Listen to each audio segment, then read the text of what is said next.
Bakit karamihan sa mga stroke ay nangyayari sa loob ng banyo?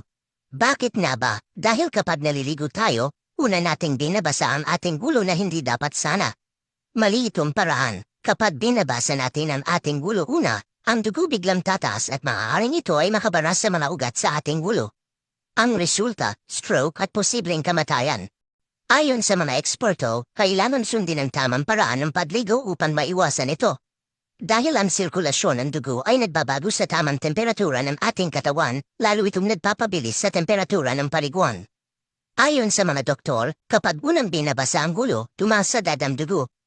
Ang panganib ng stroke dahil dito ay maaaring mangyari at mas lumalala sa mga sumunod na araw.